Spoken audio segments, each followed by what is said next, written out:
Hola a todos los hermanos que están reunidos allí en sus casas.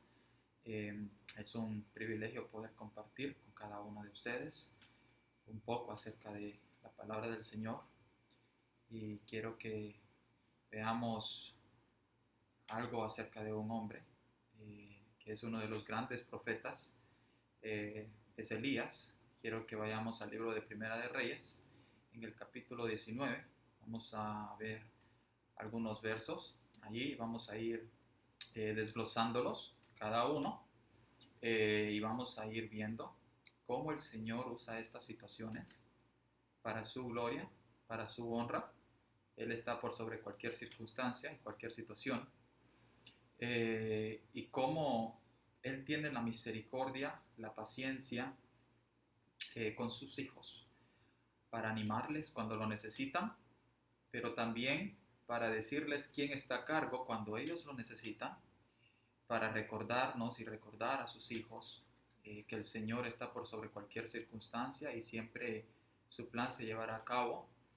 Y a la vez también recordarnos que pues en esta lucha en la que estamos, pues no estamos solos. Quiero que vayamos a Primera de Reyes entonces, capítulo 19, y podamos ir estudiando un poco acerca de estas verdades. Dice el primer verso, Primera de Reyes 19, versículo 1. Acab dio a Jezabel la nueva de todo lo que Elías había hecho y de cómo había matado a espada a todos los profetas. Entonces envió Jezabel a Elías un mensajero diciendo: así me hagan los dioses y aún me añadan, si mañana a estas horas yo no he puesto tu persona como la de uno de ellos. Viendo pues el peligro, se levantó y se fue para salvar su vida. Y vino a Beerseba, que está en Judá, y dejó allí su criado. Entonces hasta ahí vamos a leer por estos momentos. El capítulo 19 comienza con una notificación de parte del rey para con Jezabel acerca de los eventos que habían o que acababan de haber ocurrido poco antes. Y el evento que ocurrió antes era en el Monte Carmelo, donde Elías reta a todo el pueblo a venir y poder ver una demostración de cuál es el verdadero Dios. El pueblo de Israel en ese entonces era idólatra y pues había estado adorando a Baal. Y luego Elías les dice a ellos: háganse un altar. Y pues ya hemos escuchado muchísimo la historia. Ellos estuvieron, hasta se sajaron con cuchillos, estaban sangrando por muchas horas, implorando a Baal que viniese y que se manifestase con fuego. Nunca ocurre. Y luego Elías dice: para que no quede ninguna duda de cuál es el Dios verdadero, vamos a rociar y vamos a mojar absolutamente todo sobre el altar, y así no quedará duda. Si algo ocurre de que este altar se queme, no quedará duda quién es el Dios verdadero. Si luego Elías ora a Dios y le dice que se manifieste de una forma impresionante con fuego. Y luego el Señor hace descender fuego del cielo y dice que no solamente quemó lo que estaba sobre el altar, sino que quemó las piedras mismas e incluso el agua, de manera que no quedó nada en el altar. Y luego habían 400 profetas de Baal que habían estado implorando a Baal a que cayera fuego, y no cayó.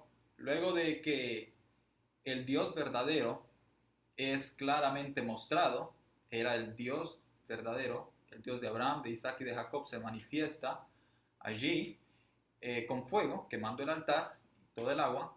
Entonces Elías procede a matar a los 400 profetas de Baal. Y luego de esto es informada Jezabel de lo que acaba de ocurrir. Y entonces ella amenaza la vida de Elías enviándole un mensajero.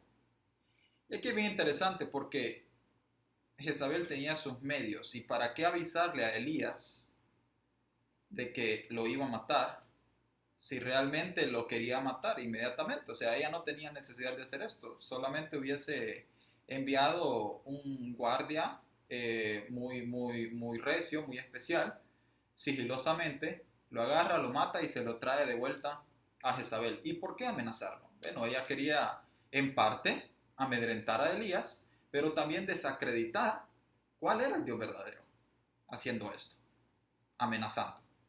Quería desacreditar que lo que había ocurrido un poco tiempo atrás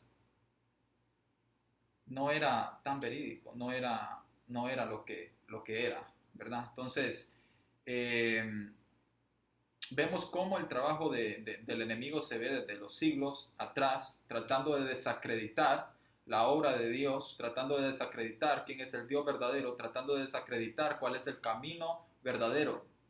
Y Elías aquí, eh, ¿qué pasa con Elías? ¿Verdad? Entonces vemos aquí que una vez ella lo amenaza a él de muerte.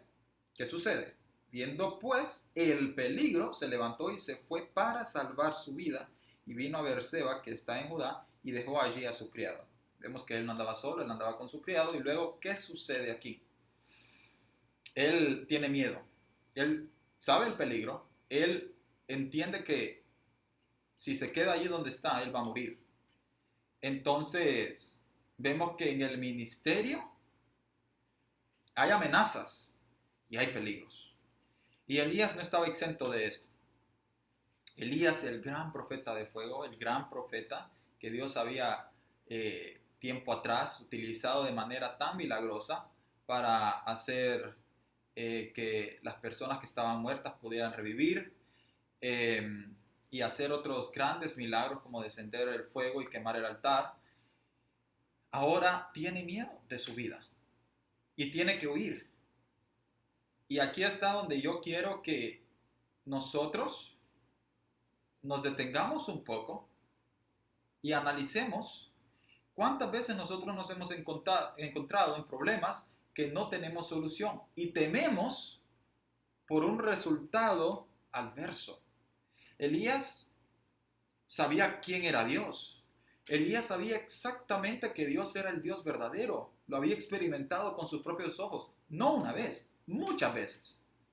A pesar de eso, de tener una cercanía con el Señor, de saber quién es Dios y que Él es el Dios verdadero, ante una amenaza de muerte, cuando su vida peligra, ¿qué sucede? Él tiene miedo. ¿Es pecado tener miedo? ¿Es pecado tener miedo? ¿Es pecado huir? ¿Es pecado temer por la vida de uno? No creo que sea pecado. No creo que sea algo que el Señor se desagrade de ello, ¿verdad? Creo que es normal, muestra el lado humano de las personas y de los hijos del Señor, porque estamos en este cuerpo de debilidad. Sabemos que, pues, ante los problemas somos débiles, no tenemos el control total de las situaciones. Lo que hay que resaltar aquí son dos cosas. Una es que Elías, a pesar de que él acaba de ver la manifestación tan grande y poderosa del Señor, esta amenaza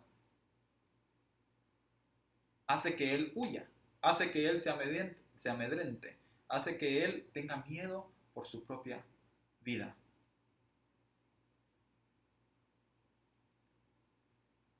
Y yo quiero preguntarle a usted, y la pregunta va para mí también. ¿En nuestro andar con el Señor hemos tenido miedo de los peligros de estar viviendo una vida de obediencia al Señor y de los peligros que es? Porque la palabra del Señor dice que el que quiera vivir piadosamente va a pasar persecución.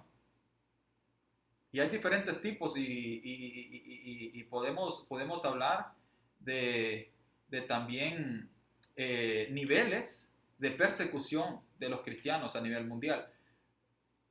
La realidad es que cualquier cristiano que quiera vivir la vida cristiana, pues va a sufrir persecución.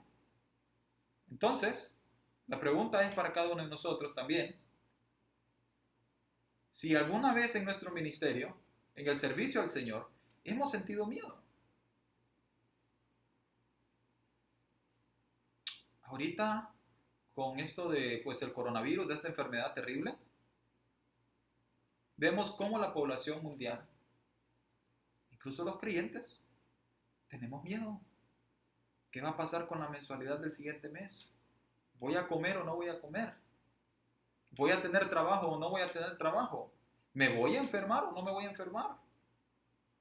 Incluso algo de desánimo con no ver a los hermanos. Pues hace falta ver a los hermanos, darnos un abrazo, saludarnos, preguntarnos cara a cara, ¿cómo te ha ido? ¿Cómo te va? ¿Cómo estás? No se puede hacer eso en estos tiempos. ¿Hemos tenido problemas? ¿Hemos tenido miedo en nuestra vida cristiana? Elías sí tuvo.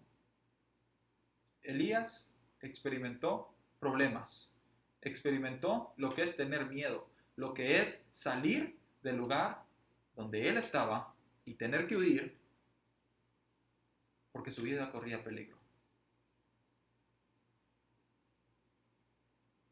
Y luego pues podemos hablar acerca de lo que es verdadera confianza en el Señor, pero es fácil hablar de lo que es confianza en el Señor cuando todo está bien, cuando todo nos va bien, cuando todo pinta como nosotros creímos que iba a salir y como lo planificamos. Ay, Elías no se esperaba esta reacción. Y luego vamos a entender por qué, ¿verdad? Vemos que él se queja, lo vamos a ver luego. Pero Elías no estaba esperando esta reacción. ¿Y cuántas veces nos ocurren a nosotros cosas imprevistas? Todos decían el año pasado que este año iba a ser un gran año, económicamente hablando y en todos los sentidos. Y resulta que es todo lo contrario. Pero es todo lo contrario ante los ojos de nosotros los humanos. Elías en ese momento está viendo que su vida corre peligro. Él ve el problema y él sabe que su vida corre peligro, entonces él huye. Nosotros podemos ser como Elías. No culpemos tanto a Elías. He escuchado a algunos que han dicho, pues, Elías en ese tiempo se acobardó. Pues cualquiera de nosotros nos pudimos haber acobardado. Cualquiera de nosotros pudimos haber reaccionado exactamente igual. Es normal tener miedo cuando hay peligro. Pero ¿qué sucede después? Y él se fue por el desierto un día de camino y vino y se sentó debajo de un enebro. Y deseando morirse, dijo, basta ya, oh Jehová, quítame la vida, pues no soy yo mejor que mis padres. Elías no solo tiene miedo.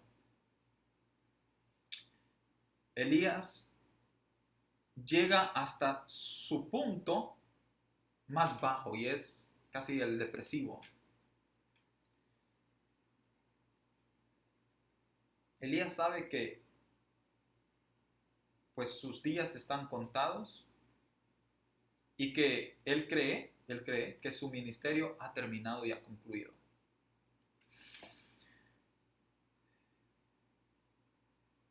Los sufrimientos de este mundo, hermano y hermana, las circunstancias que nosotros podemos pasar, pueden hacer que nosotros nos sintamos igual. Pueden ser tan fuertes y pueden ser tan pesados que nosotros podemos llegarnos a sentir que ya no tiene sentido nuestra vida, ya no tiene sentido por qué estar vivos, ya no tiene ningún sentido por qué seguir luchando, por qué seguir peleando la buena batalla. Elías se hallaba en este estado, en un estado de desánimo, en un estado que incluso le pide a Dios que le quite la vida, que no es mejor él que sus padres. Él ya no quiere vivir,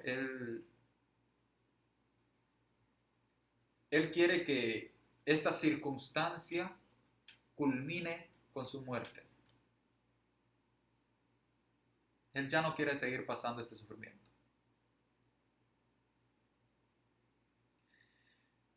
Lo interesante es que la palabra del Señor nos dice que estos procesos de estar en prueba, de en cierta medida, pues tener un desánimo porque no tenemos el control de la situación, porque no sabemos qué va a pasar, no sabemos cómo vamos a cruzar al otro lado, con una prueba, con un problema. Es necesario este proceso. Eso es lo que la palabra del Señor dice, que nuestra fe es necesario que sea probada. Y una vez probada, sea hallada en alabanza y gloria delante del Señor Jesucristo. Entonces es un proceso necesario. Esto que Elías estaba pasando era necesario.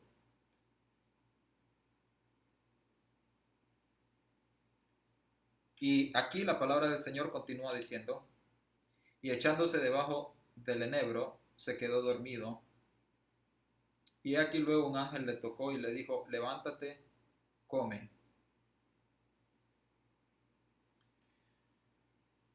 Lo que me impacta a mí de esta lectura es que el Señor no reprende a Elías.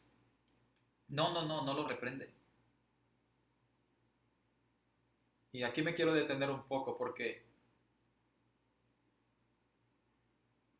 nos falta paciencia a nosotros, los hijos del Señor, unos con otros.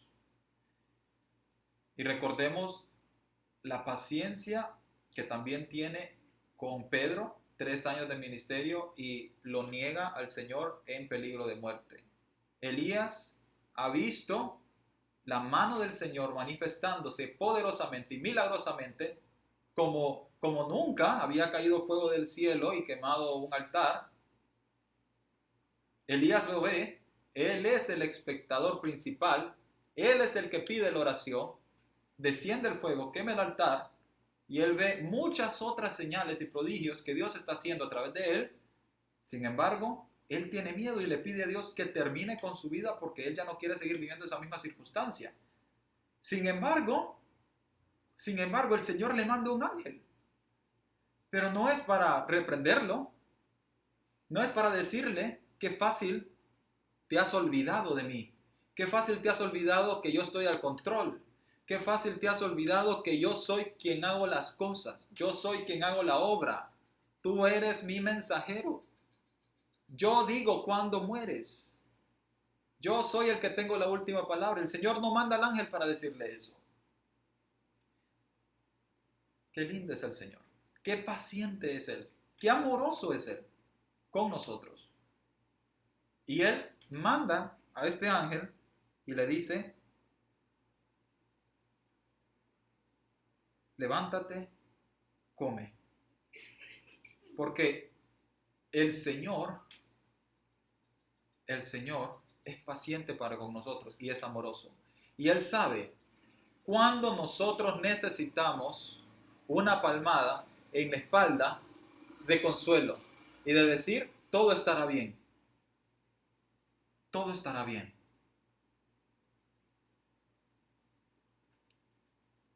El verso 6 dice, entonces él miró y he aquí a su cabecera una torta cocida sobre las ascuas y una vasija de agua, y comió y bebió y volvió a dormirse. Mira qué interesante, en todo este proceso, Dios no le reclama nada a Elías, pudiendo reclamarle, pudiendo decirle, Elías, acabas de ver tantos milagros y ¿por qué estás así? ¿Por qué no recuerdas cuán grandes cosas he hecho a través de ti? No le dice nada. Nada más le está dando lo que él necesita. Y le da la comida. Este hombre está físicamente extenuado, ha caminado camino al desierto, y este hombre está físicamente muy desgastado, muy cansado. Y luego el verso 7, y volviendo el ángel de Jehová la segunda vez, lo tocó diciendo, levántate y come, porque el largo camino te resta. Levántate y come, porque el largo camino te resta. ¿Cuántas veces el Señor, con un pasaje, a través de un hermano o hermana, a través de una palabra que nosotros escuchamos, el Señor nos dice, no me he rendido contigo. La obra que yo estoy haciendo contigo todavía no termina. Tienes que seguir. Tu vida cristiana no ha terminado. Continúa. ¿Cuántas veces que el Señor nos ha dicho esto? Aquí le está diciendo a Elías, Elías, tu vida todavía no ha terminado. Yo soy quien le doy propósito. No es tu circunstancia. No es lo que está pasando lo principal en tu vida.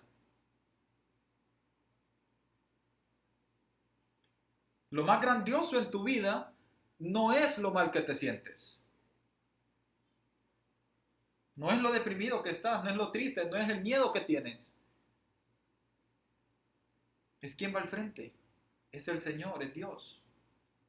Y Dios está al frente de nuestras vidas. ¿Y cuántas veces nos tiene que recordar que nuestro ministerio, nuestra vida aquí, no termina cuando empieza nuestro problema? Ahí no termina. El problema es necesario para hacernos crecer en la fe y para que nuestra fe sea una fe limpia, que le honre y le glorifique a Él y pueda ser hallada en gloria y honra para Él, allá en el cielo.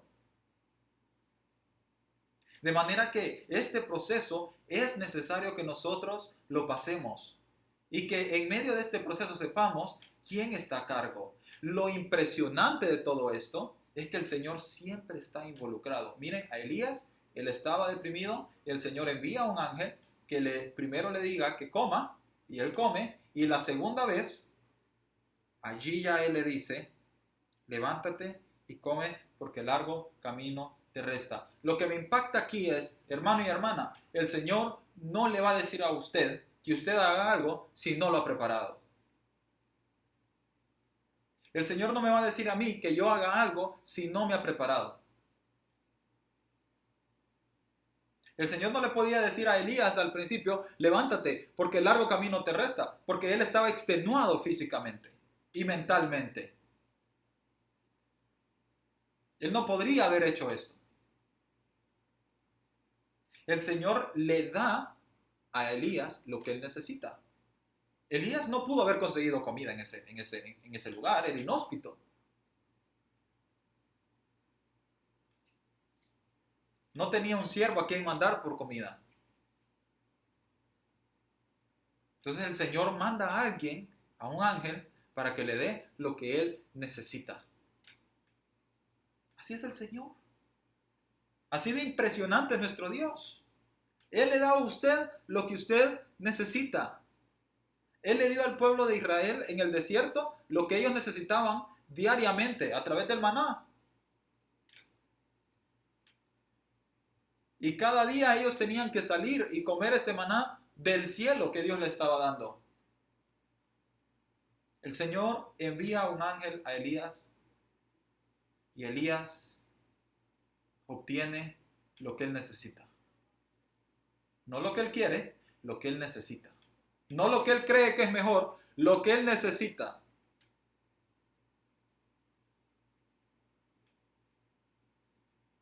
Es fácil querer que las cosas salgan a nuestro modo, cuando no están de nuestro modo. Lo más fácil es quejarnos y lo más fácil es querer cambiar la situación y tratar de cambiar la situación con nuestro esfuerzo. Eso es lo más fácil.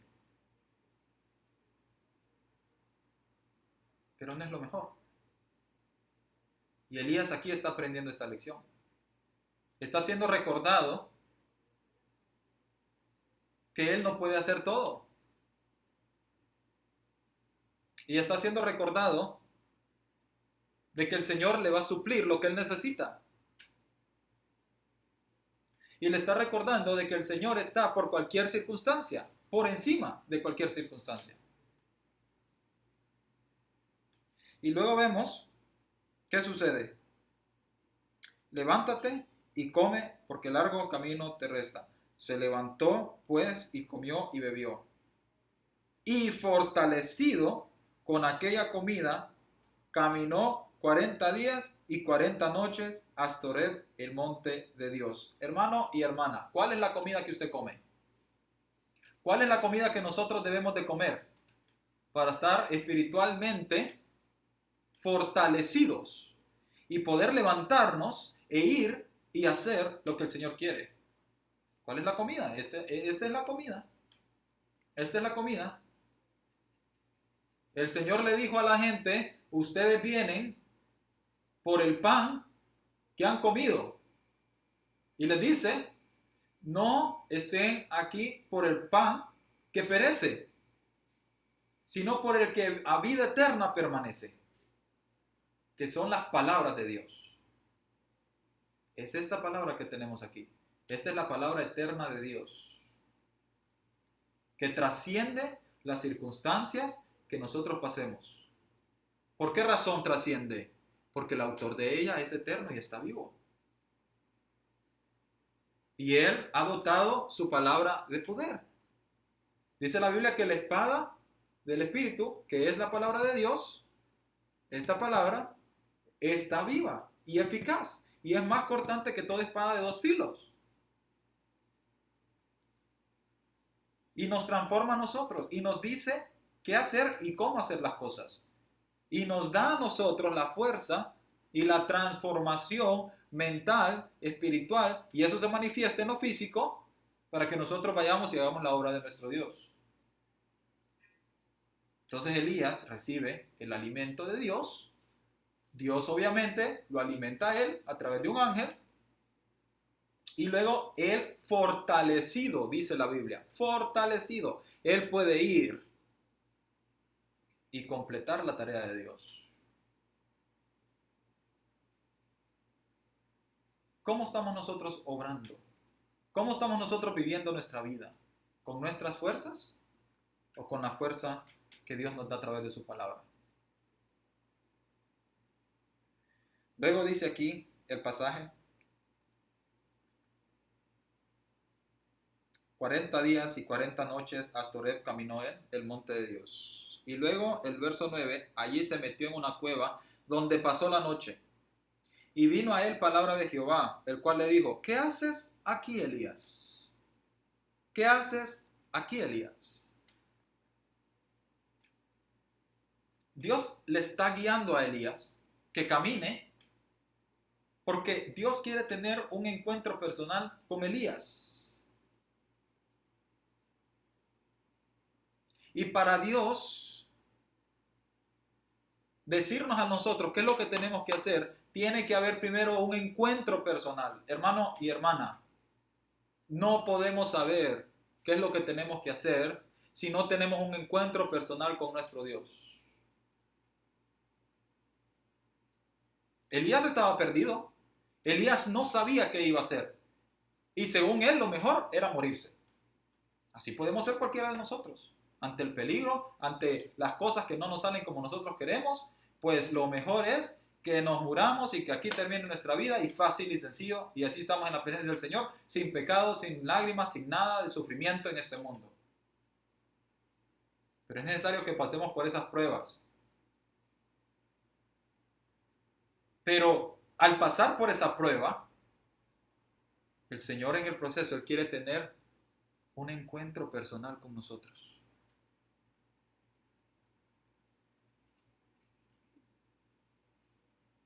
David decía,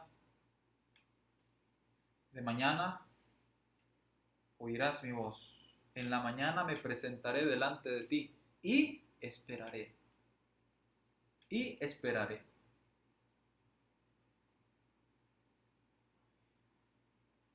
Dios quiere tener un encuentro personal con Elías. Aquí lo estamos viendo. Y también Dios quiere tener un encuentro personal con usted y conmigo. Dice aquí la palabra del Señor. Él respondió, Dios le pregunta, ¿qué haces aquí, Elías? ¿Qué haces aquí, Elías? Y el Señor le responde, Elías le responde, él respondió, he sentido un vivo celo por Jehová, Dios de los ejércitos, porque los hijos de Israel han dejado tu pacto, han derribado tus altares y han matado a espada a tus profetas, y solo yo he quedado y me buscan para quitarme la vida. Entonces podemos ver aquí claramente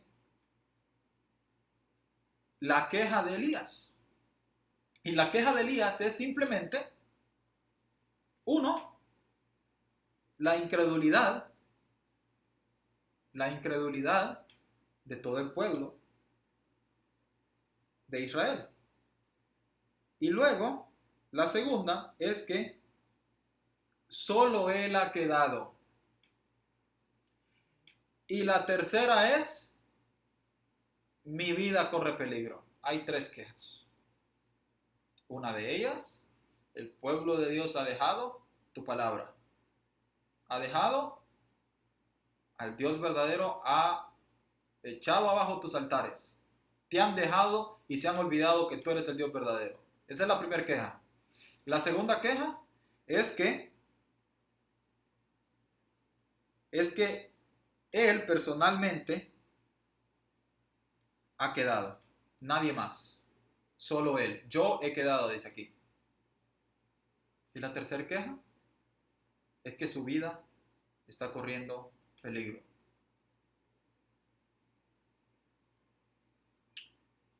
¿Era verdad que el pueblo de Dios había dejado a Dios? Sí, era cierto. Estaban adorando a Baal. ¿Era cierto que eso era suficiente para que él se deprimiera? No era una razón delante de Dios. Sin embargo, era parte de su tristeza. Era parte de su decepción. Elías, aquí vemos que lo que él esperaba era que hubiera un cambio total en la gente. Que hubiera un cambio total en el pueblo de Dios.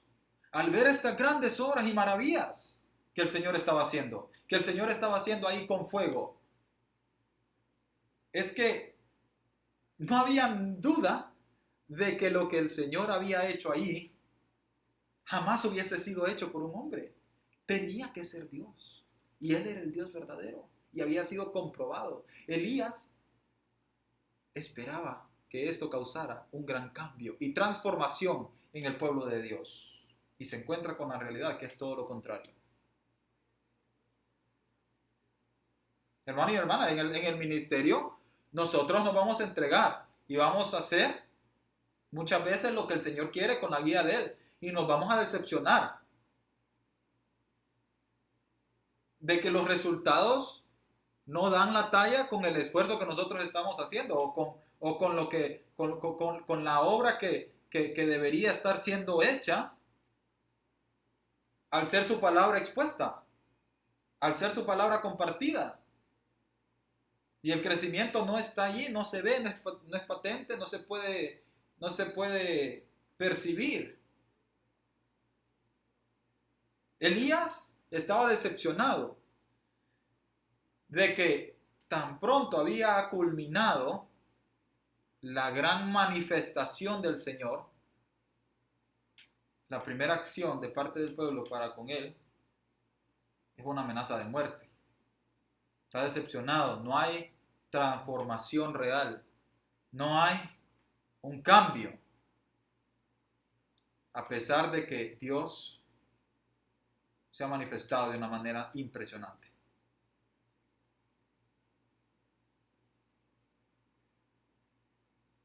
Eso nos puede pasar a nosotros también. Nos puede pasar también que nosotros sentimos que somos los únicos en la lucha. Elías pensaba que él era el mismo, solo yo he quedado, dice él. Nadie más. Elías en este momento hasta de su siervo se olvidó. Su siervo lo va a dejar por allá, en Berseba, y él siguió su camino. Y cuando se queja con el Señor, él le dice, solo yo he quedado. Se olvidó de su siervo. Ojo, nosotros fácilmente también podemos ser iguales. Es que hay circunstancias que no son fáciles. Hay circunstancias que las vamos a pasar y que el Señor quiere que las pasemos. Pérdida de un familiar, pérdida de trabajo, posesiones económicas muy pocas, problemas en la iglesia, en el ministerio, planes que se vengan abajo y nos podemos hasta sentir muy solos y olvidarnos de aquellos que han estado a nuestro lado. Elías aquí se olvida de ese siervo que ha estado ahí con él.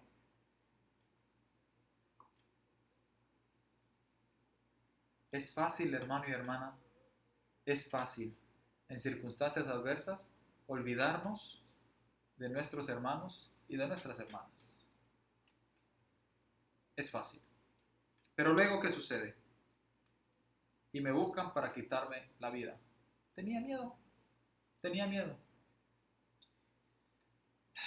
Nosotros también podríamos experimentar este miedo, y hablando ya pues del ministerio en este contexto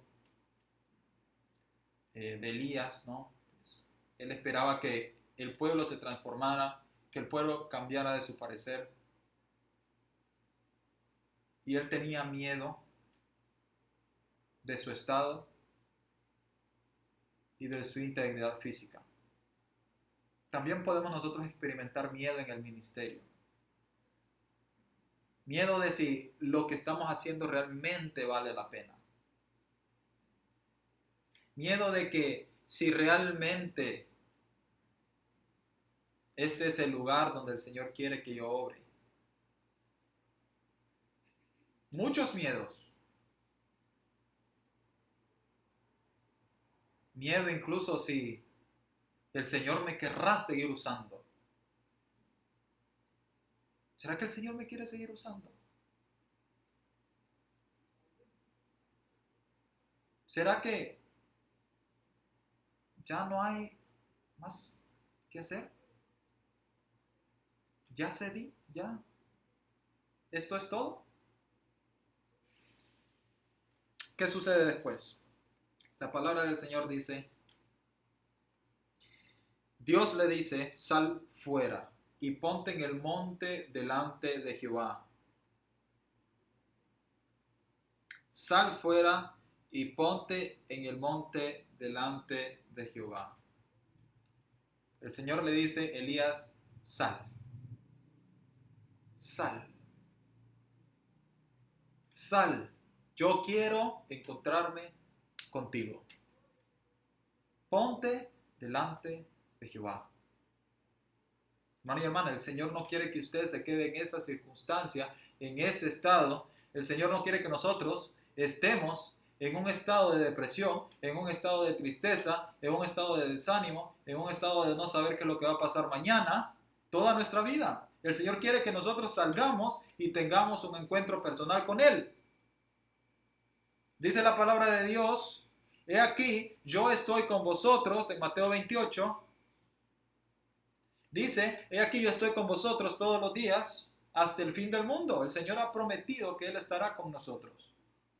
El Señor no quiere que ninguna circunstancia nos quite esa realidad. El Señor no quería que la circunstancia que Elías estaba pasando le hiciese olvidar de que era necesario tener un encuentro personal con Él. ¿Y qué sucede en ese encuentro? A mí me impacta mucho. Dice aquí, y aquí Jehová que pasaba, y un grande y poderoso viento que rompía los montes y quebraba las peñas delante de Jehová. Pero Jehová no estaba en el viento. Y tras el viento un terremoto, pero Jehová no estaba en el terremoto. Y tras el terremoto un fuego, pero Jehová no estaba en el fuego. Y tras el fuego un silbo apacible y delicado. Verso 13, y cuando lo oyó Elías, este silbo apacible y delicado, cubrió su rostro con su manto y salió y se puso a la puerta de la cueva. Y he aquí, vino a él una voz diciendo, ¿qué haces aquí, Elías? ¿Qué haces aquí, Elías? El Señor le está mostrando aquí a Elías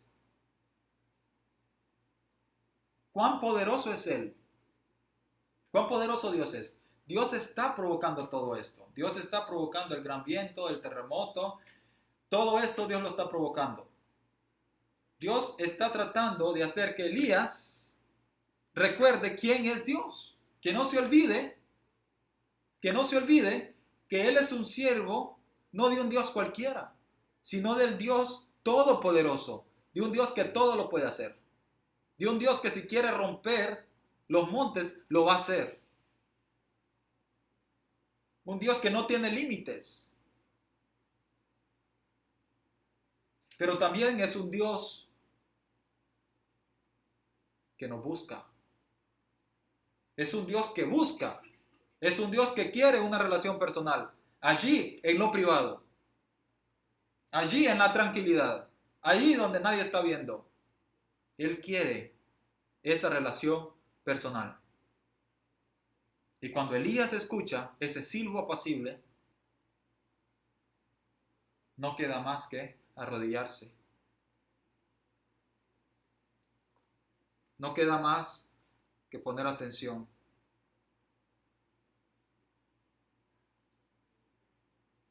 Y entonces, dice, salió y se puso a la puerta de la cueva.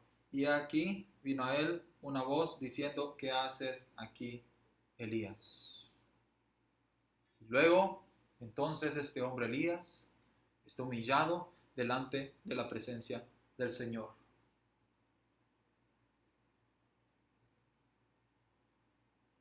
No podemos nosotros seguir iguales después de tener un encuentro personal con nuestro Dios.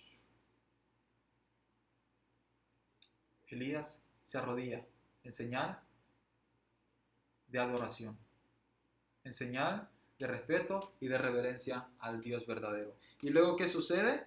Elías vuelve a decir, he sentido vivo celo por Jehová de los ejércitos, porque los hijos de Israel han dejado tu pacto, han derribado tus altares y han matado de espada a tus profetas, y solo yo he quedado, y me buscan para quitarme la vida. Luego, Dios le dice a Elías, ve, vuélvete por tu camino, por el desierto de Damasco, y llegarás y ungirás a Hazael por rey de Siria, a Jehú, hijo de Nimsi, ungirás por rey sobre Israel, y a Eliseo, hijo de Safat, de Abel Meola, ungirás para que sea profeta en tu lugar.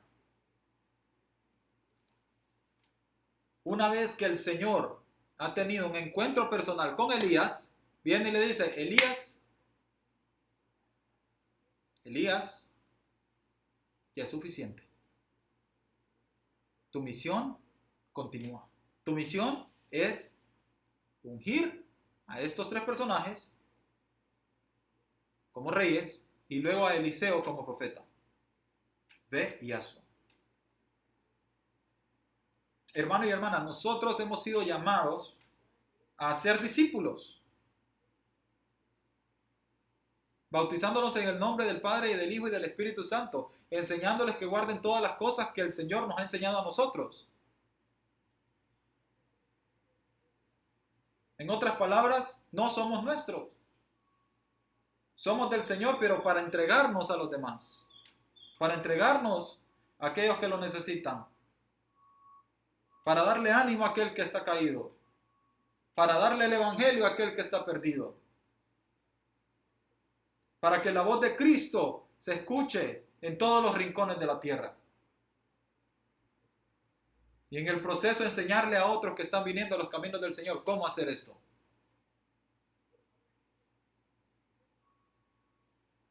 Una vez que Elías tuvo un encuentro personal con el Señor, él sabe qué es lo que tiene que hacer. Hermano y hermana, yo espero que aunque nosotros estemos pasando por una circunstancia terrible, que nos sintamos deprimidos, que no sepamos qué es lo que vamos a hacer o cómo lo vamos a hacer, cuál es nuestra misión y no sintamos ánimo ni siquiera para levantarnos, que nosotros podamos recordarnos quién es nuestro Dios, quién es el que nos salvó, quién es el que murió ahí en la cruz del Calvario por nuestros pecados, fue puesto en la tumba y resucitó al tercer día, y que Él es poderoso para guardarnos a nosotros. Nada nos puede separar de su amor. Hermano, ojalá que nosotros, a través de una relación personal con Él, podamos ser recordados de estas verdades y así poder animar a otros y traer a otros a experimentar esto que junto con el Señor nosotros tenemos. Que el Señor les bendiga.